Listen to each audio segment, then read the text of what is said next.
Hi, good day, everyone. I'm so excited to be here. So we are here for the third part of our mental health awareness. This was for the month of May, and we are now in the month of June, but we do have two more parts to conclude our mental health awareness month. And in light of the SOE and all that we have going on, this was the foundation's contribution to commemorate mental health awareness with our very own Ms. Rochelle Mohammed, who is certified in HIV counseling and a test provider. She's involved in as a woman affairs director, both for our foundation as well as another. She's also a manager. So listen, she comes well equipped with information and ready to share.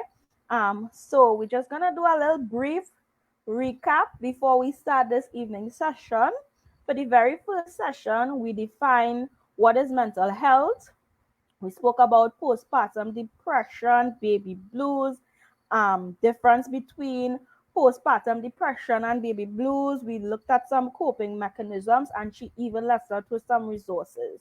Last week, she spoke about depression, anxiety, some of the causes, symptoms, and treatment. And in commemoration of this month, which the month of June, Rochelle, remind me, the month of June is The month of June is recognized as PTSD, Post Traumatic Stress Disorder Awareness Month. great. And so, in commemoration of that, she's going to be talking to us about sorry, Post PTSD, traumatic, yeah, post traumatic stress traumatic stress disorder. disorder. Yeah. Thanks, eh? Some of the signs and some treatment. So, without further ado, Rochelle, take it over. Good afternoon again, everyone. Good Well, afternoon. you would have already have my introduction. And yes, PTSD is sometimes confused with postpartum depression because it's similar in the acronyms and letters used. But what is PTSD? PTSD stands for post traumatic stress disorder. Post meaning um, past, traumatic meaning something in that would have been in the sense of a trauma situation, and well, stress and disorder is self-explanatory. Um, Most people tend to think of others who have PTSD as though something is wrong with them, and they are somehow weak to be in that defining state of PTSD. Having PTSD or being diagnosed with PTSD is nothing to be ashamed of. Our brains were not made to handle stress or to handle trauma in a way where we are relaxed about it. We will react. Some of us react more than others in traumatic situations because the situation was either physical or both physical and mentally traumatizing. So it is okay to be diagnosed with PTSD. One should not be frowned upon for having PTSD. And one person standing on the outside and looking in at somebody who has PTSD should be reminded that it could happen to anybody at any given point in time once engaged in a traumatic situation. So, moving forward from that, um, mentally, we look at the mental aspect and the physical aspect of it. Then we look at the psychological aspect of it. Mentally, it is triggered by a traumatic situation. Most people who, or the common people who go through PTSD or are diagnosed with PTSD, you find a lot of military people who would have gone to war. You'll find those people are being diagnosed with PTSD because of things that they would have witnessed, things that they were part of, things that they would have experienced in terms of bombings and colleagues dying in their hands. Some of them uh, amputees because of an injury that would have happened and it would have brought on that trauma situation. So they are diagnosed with it. Rape victims, male and female, that is, children and adults, are subjected to postpartum, a post-traumatic stress disorder as well. So the fact that having been raped and having been violated physically, it also means that you were violated emotionally and mentally. So that puts a toll on your mental capabilities of how well you're able to handle the situation. Children who would have experienced rape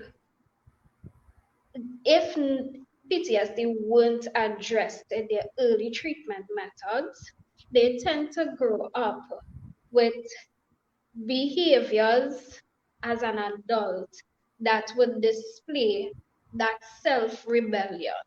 So you will find that some women become promiscuous in their ways because they have not dealt with that hurt, or they didn't have the proper help to deal with the hurt, to deal with moving from the trauma, healing from the trauma, and learning to manage the emotion to get by effectively. Um, some men who were raped, you tend to see that either they are more aggressive, they are more resistant to the same sex, or they even gravitate more to the same sex because it's a familiar act for them and not understanding how to manage that adrenaline. They tend to envelope themselves within it and become it rather than allowing it to become them. Uh, those are the two major ones that I want to touch on today. Of course, we have people who would have experienced violent situations in terms of rape, in terms of murder. Those people, like people in the protective services, from time to time you hear that officers are going through treatment for PTSD, and it's because of the scope of their work, things that they would have witnessed, having to go to identify a body or having to just shoot somebody takes from them. It acts on their mental stability, and then you are not able to properly manage it. So then you will find within the protective services, there are the social welfare departments and the psych departments that are there to help those officers channel those areas of hurt and to properly manage PTSD. Somebody asked me recently if PTSD is treatable. Yes, it is, but as with any mental treatment, one has to employ it upon themselves to want to follow through with the process because it is a process.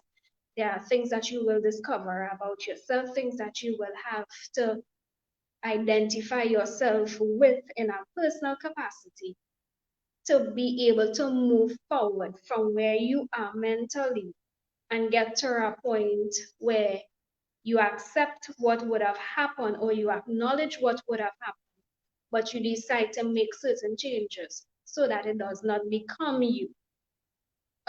What are the physical aspects in terms of the symptoms of having PTSD?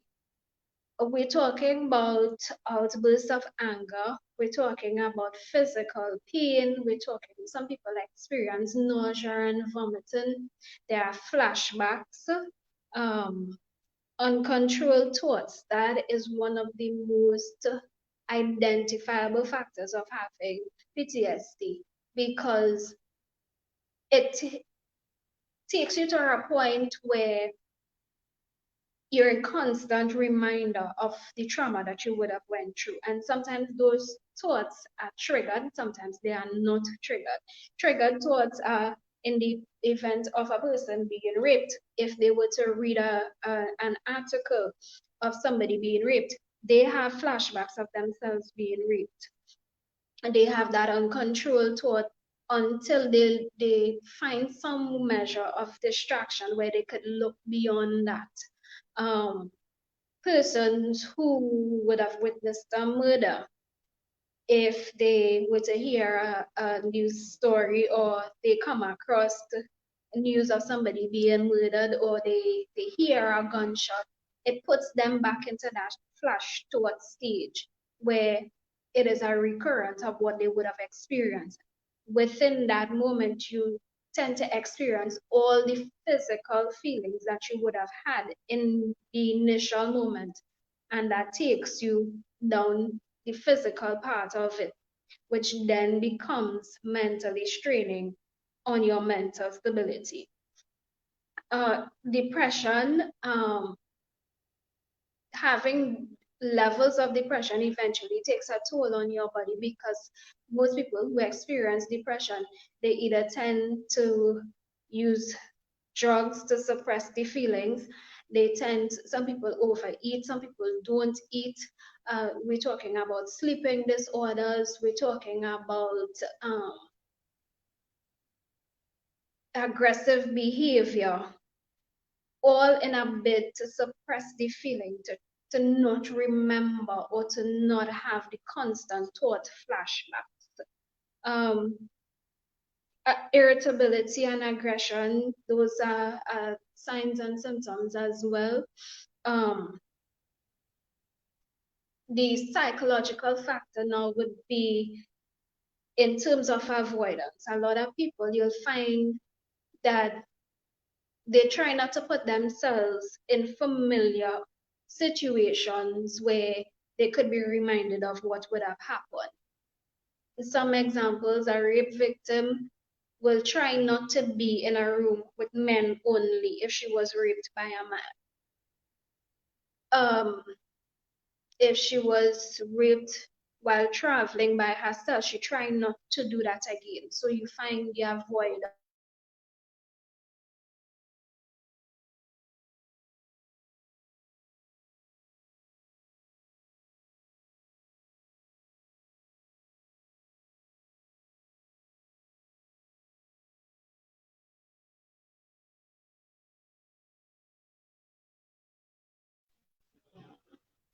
I think I had a break in connection, so my apologies there.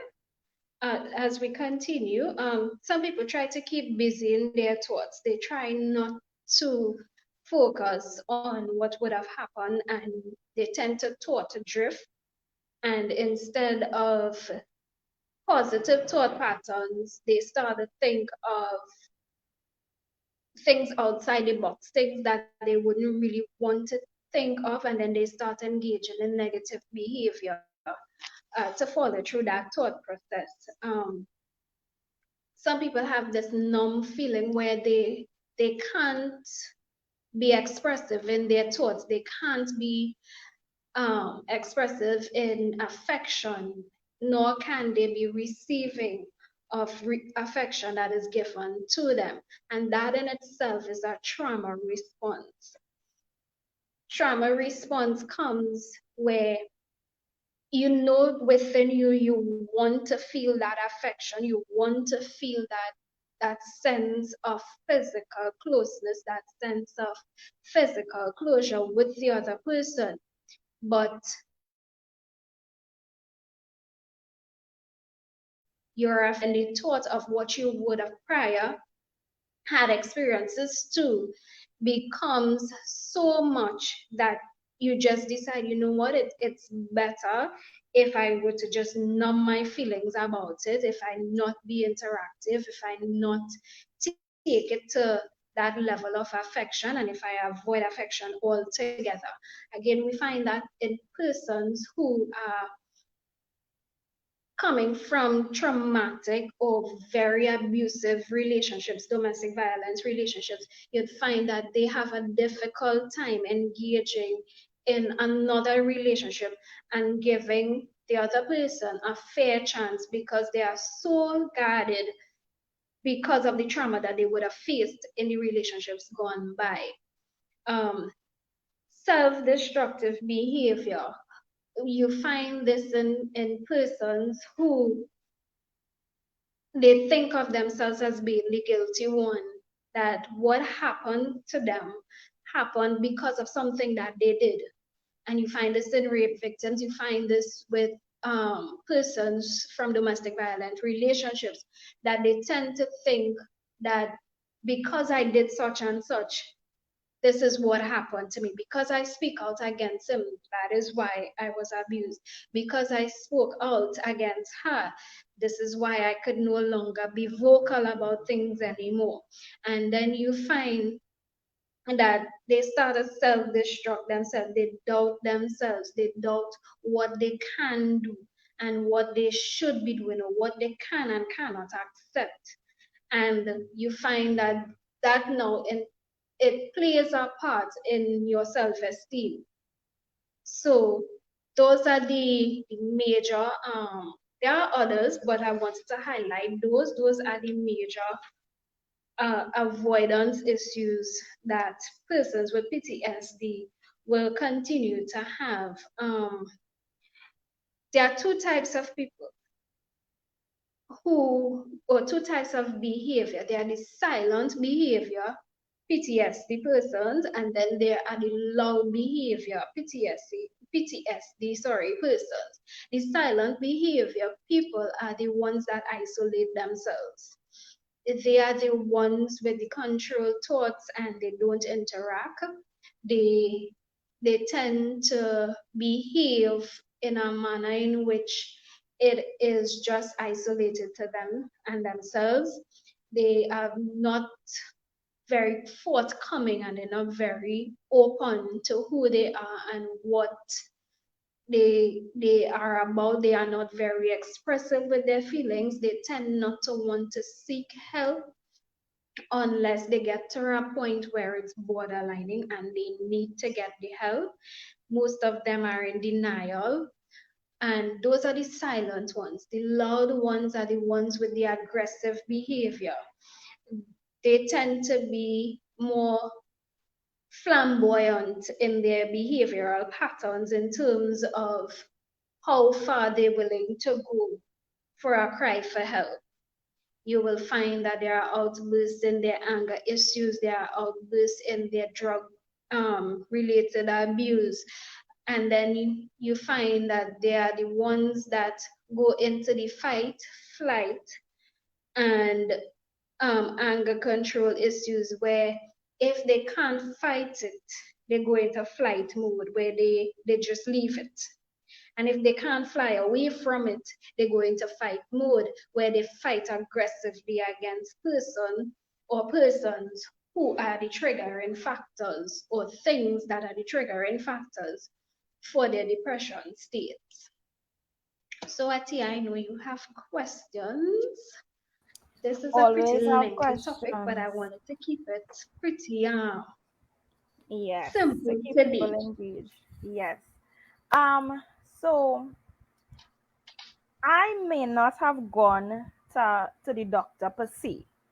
Mm-hmm. But how would I know that I am actually experiencing PTSD? And the reason that I ask is because I was actually diagnosed with PTSD and I had no idea. I just knew that I would have anxiety moments. I would have these uncontrolled thoughts. Obviously, it was triggered by something. Um, but I didn't know that it had a name. I just felt like I was going mad. So how does someone who was never, yeah, you hear it, but you mostly hear it and you see it on TV with war victims, like you rightfully said, or whatever, but how does someone who doesn't really know what it is identify that this is what I am experiencing? Okay, so to be able to self-identify or self-diagnose yourself with PTSD, you have to ask yourself if your behavior is normal. That's the first and foremost question. If your behavior is normal, in a normal situation, would you react a particular way? In a normal situation, let's say a person would have witnessed a murder. Prior to that, prior to hearing a gunshot, prior to seeing blood, how did you react? And post that event, how do you now react? So it's sort of self-reflection. What did I do before that I am doing now in a traumatic situation that speaks differently to my behavior pattern?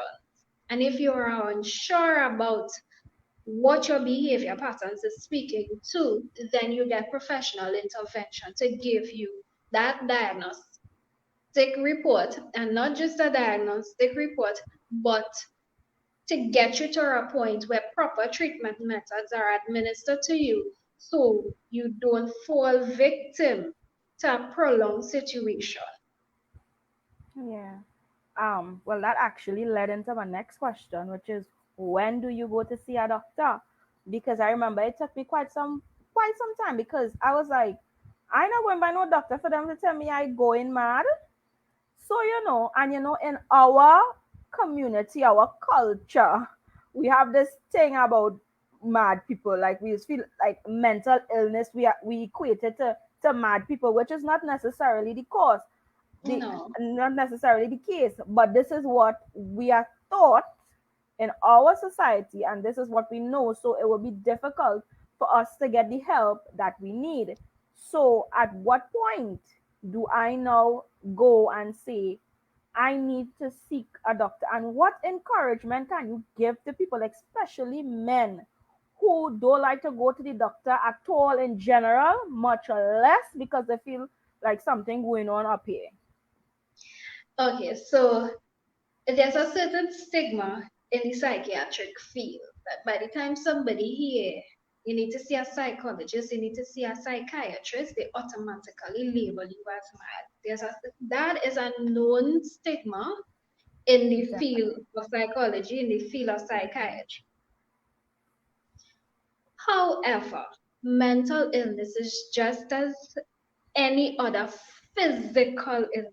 Mental illness, you cannot see it unless it is displayed in a particular behavior pattern, right?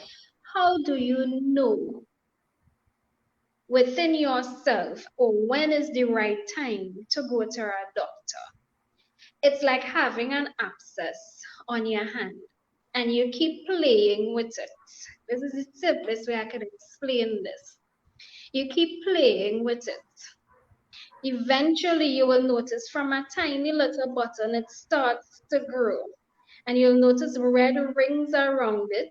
And then you will notice that that ring continues to grow on the outside while the tip of the abscess continues to be inflamed.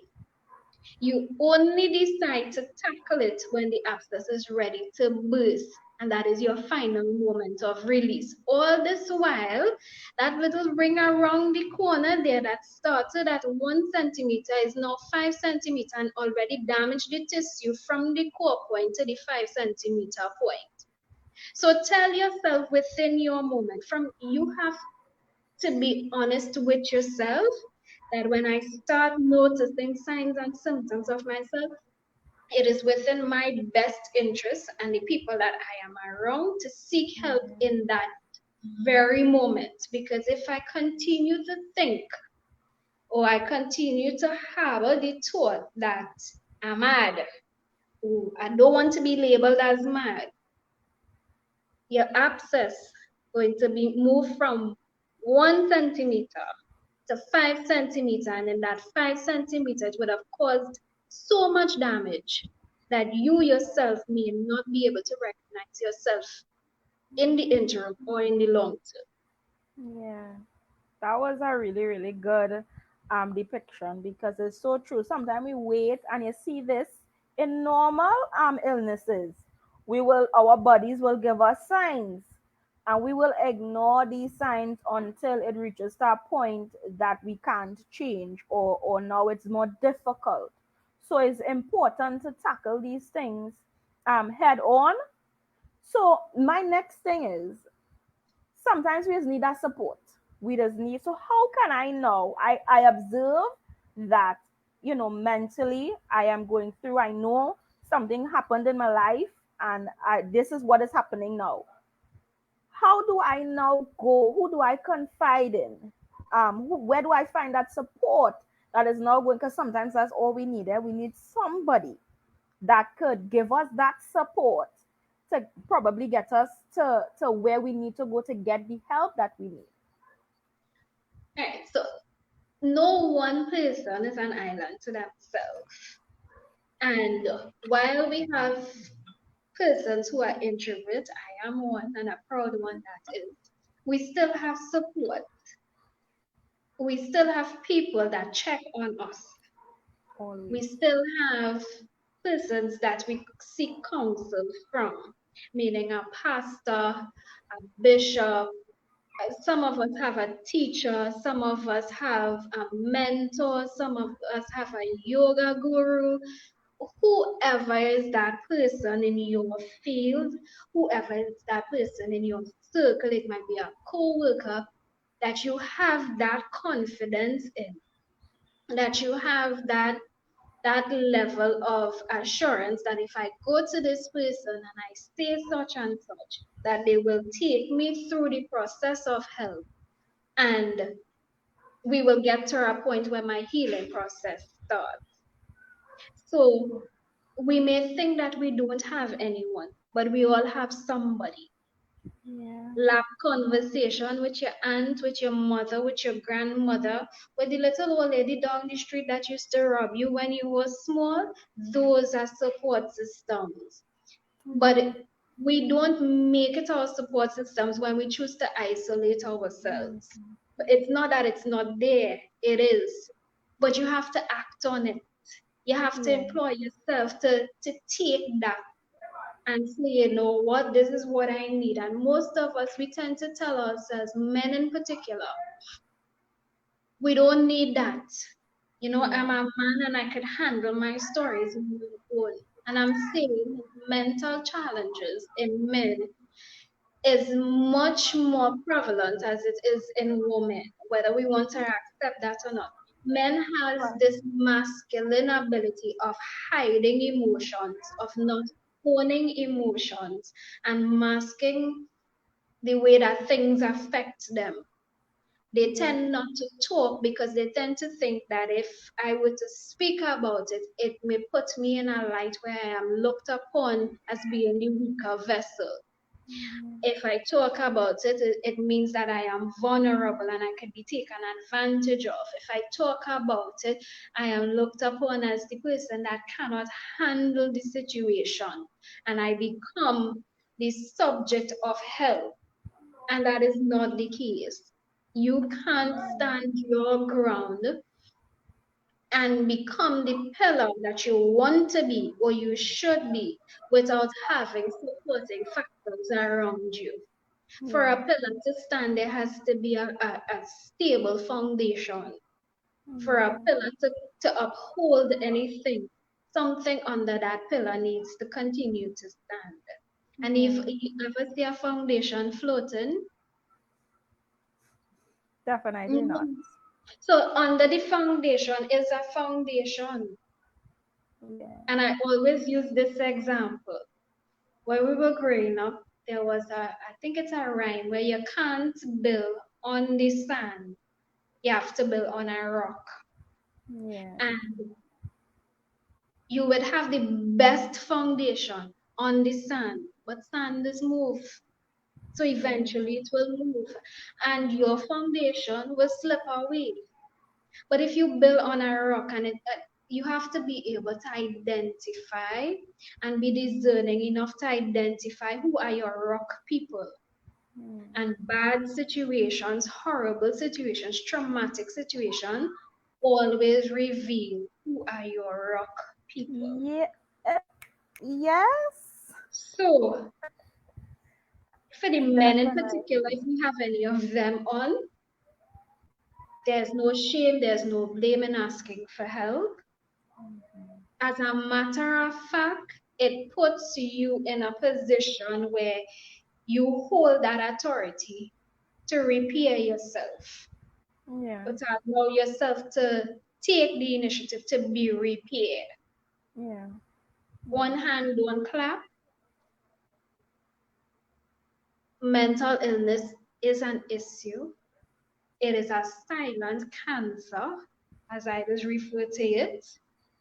And if you don't deal with it, it cannot be dealt with. We could only treat the symptoms. We cannot treat the cause of it if you don't open up, if you don't talk, if you don't give yourself that authority to be vulnerable. And it's not a matter of being vulnerable to appear weak, it's a matter of being vulnerable to gain versatility, to gain strength. So Definitely. I remember when I was dealing with my PTSD, I actually dealt with it for don't say that over. again. Huh? What do you mean? We don't say my PTSD. We don't claim those things. When you True. say You told me that mine, already. you say yeah.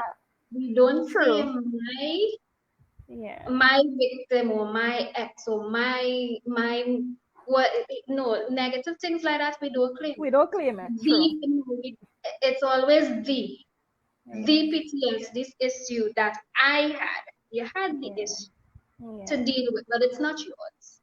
Definitely. I remember it took me about 2 years, over 2 years actually, to overcome. And the scenario that you used, I let it fester because it's like I didn't want to believe that this is what was happening to me. So instead of seeking help, I would just, I had a lot of sleepless nights. Like I was scared to close my eyes because I was scared that because I went through a domestically violent situation. So I was scared that the person would come back for me. So I was scared to sleep. And it was only to the point when I couldn't take it anymore that I rushed to the hospital and I was like, because I knew the doctor really well. And I was like, listen to me. This is what is happening to me, and I cannot deal with it. And of course, I was placed on medication or whatever, but he didn't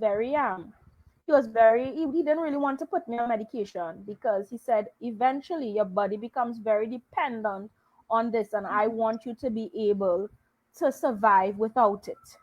So what worked a lot for me was I started to involve myself in things that I loved. I started to work out. I went back to school. I always like art and creating things. And listen, it did not make the process any easier. I still had a lot of sleepless nights. I still had a lot of things to overcome. I needed to get counseling to figure out, why I felt the way that I felt, and how to, because I blamed myself a lot. And you spoke about that. I blamed myself a lot for this scenario. So it was being able to forgive myself for the part that I played in this scenario. And listen, it was the most difficult. I always say that was the most difficult 2 years of my life because I personally did not think that I was going to overcome it. And when it stopped, I didn't even know that it had stopped. Like And I was that's just, the nice part of hearing persons like yourself come out of the stage because then yeah, it tells us on the treatment end that you reach to that point where you discover who you are and not what the situation created. And that in itself is self-identity, yeah, where you're able now to identify these are my thought patterns. This is what I was, because this is what the situation created. But this image here, this healed image, this reform image, this is who I am. And you're able to better embrace that. yeah. Definitely. Well, that's it for my questions. I don't know if anybody have any questions in the chat. Now is everyone's opportunity. Take the opportunity to ask Rochelle anything that y'all want to ask. Um, Now is the time to do it. So, in the interim, I'm going to say, Rochelle, thank you so much as always. Listen, I Hmm. just enjoy these sessions more than anything else because I just be in the background with my book and real writing down and all kind of thing. I So just really actually, enjoy the what session. the foundation will put together some literature on these things. Yes. So we would have that Yeah, to give to others. Because I mean, yes, definitely. you could always go back and look at the And look. images, but I propose, and I guess we could take it to the other members as well, that we could do some literatures with these Literature. things and I just agree. give it to anybody that needs it. Definitely. Because listen, I believe that knowledge is power. And when you give people this knowledge, now they have the opportunity to make an informed decision. And that is so powerful in itself. So again, Rochelle, listen to me. Today was fire. Thank you so much. I enjoyed it so much. And I can't wait for next week's session. Next week's session, we're dealing with borderline personality disorder. Can't wait. So have Yeah. a good we don't have any questions, right? I don't want to run out. Let me just double check in the chat and see. No, I'm not seeing any questions. Oh, okay. Yeah. Hey, so have a good evening. Thanks everyone that would have joined in. I do hope that today's session would have bring some sort of enlightenment. And thank you, Asia, Yeah. for having Listen, it's a pleasure. me. Bye. Bye.